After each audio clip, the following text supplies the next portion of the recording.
Hello friends मैं आज आपनलोकলৈ तेल पिठार रेसिपी এটা লৈ আনিছো ইয়াৰ বাবে মোক লাগিব মাছুৰি চাউল 3 কাপ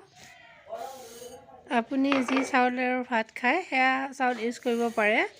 মই 3 কাপ মাছুৰি চাউল লৈ লৈছো আৰু ইয়াত মই পানীৰে ভালদৰে পূৰ্ণ কৰি থম আৰু চাউলখিনি যিমান সময় বেছি তিয়াব সিমানে ভাল এনেদৰে চাউলখিনি তিওৱাৰ পিছত মই মিক্সি গ্ৰাইণ্ডাৰত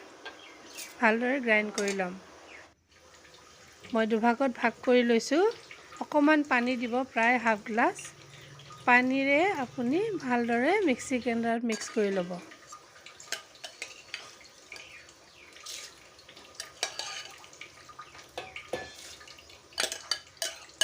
মিক্সি যেতিয়া আপোনালোকে ভালদৰে মিক্স কৰিব তেতিয়া এটো লক্ষ্য কৰিব যাতে চাউলখিনি ভালদৰে গুৰি হৈ যায় তাত অকমান এনেদৰে পানী দিব চাউলখিনি যেতিয়া বেছি সময় তিওৱা থাকে তেতিয়া পানীখিনি ভালদৰে লৈ লয় আৰু পিঠাখন কুমলীয়া হয় মই গুৰ লৈ লৈছিলো 250 গ্ৰাম আৰু ভালদৰে মিক্সিত এনেদৰে গুৰি কৰি লৈছো আৰু চাউলৰ গুৰিখিনিৰ লগত গুৰৰ ৰসখিনি মই এনেদৰে মিহলাই দিছিলো এতিয়া দেখিছে নহয় অকমান পনিয়া পনিয়া হৈছে এইটো চাউলৰ গুৰিৰ লগত আপুনি একাপ ময়দা মিহলাব পাৰে ময়দা নহলে আটা যি আছে হেয়া আপোনাৰ অপচনেল কোনো প্ৰবলেম নহয় মই পিছে ময়দা লৈছিলো আৰু এয়া সব গুটি দিছো সব গুটিখিনি মই অকমান গৰম কৰি মুৰমুৰিয়াকৈ ভাজি দিছিলো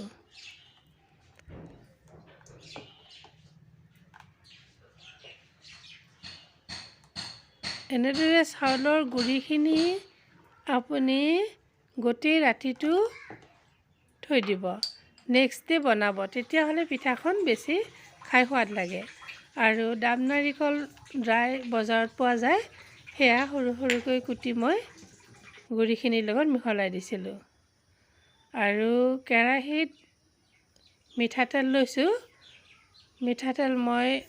অলপ সৰহকৈ দিছিলো আৰু এ অপচনেল নেমুৰ গোটা নেমুৰ ওপৰৰ বাকলিটো অকমান ৰুকি এনেকৈ দি দিছিলো যাতে পিঠাৰ সোৱাদটো অকল মিঠা নহয় অলপ টেঙা ভাব এটা থাকে আৰু গন্ধটো খুব ধুনীয়া হয় এটা অপচনেল আপুনি নিদিলেও নাই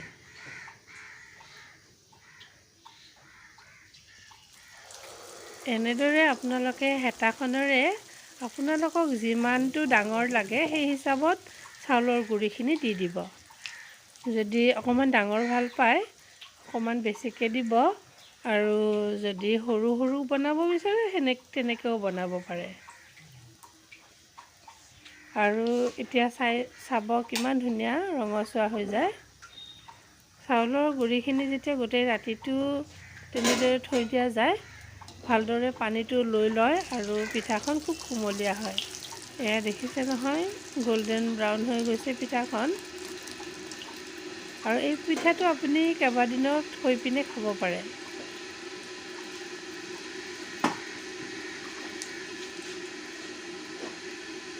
আৰু মোৰ ভিডিঅ'বোৰ যদি ভাল পায় তেনেহলে প্লিজ সাবস্ক্ৰাইব কৰিব আৰু এনেদৰে মোৰ সৰু সৰু ভিডিঅ'বোৰ আপোনালোকৰ লগত শ্বেয়াৰ কৰিম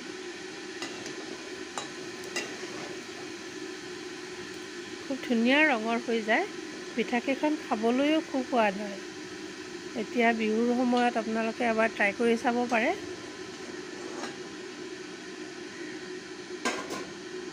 সৰু সৰু গোটাবোৰ উঠাই দিব যাতে পিঠাখন ক'লা নহয় এনেদৰে মই ইখনৰ পিছত আনখন পিঠা বনাইছিলো আৰু যদি ভিডিঅ'টো ভাল পায় এবাৰ লাইক এটা দি দিব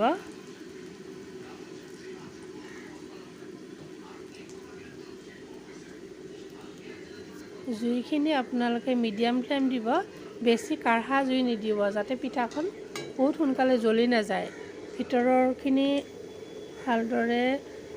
সিজিবলৈ হলে জুইখিনি আপোনালোকে মিডিয়াম ফ্লেমত ৰাখিব আৰু এনেদৰে ওলোটাই দিব।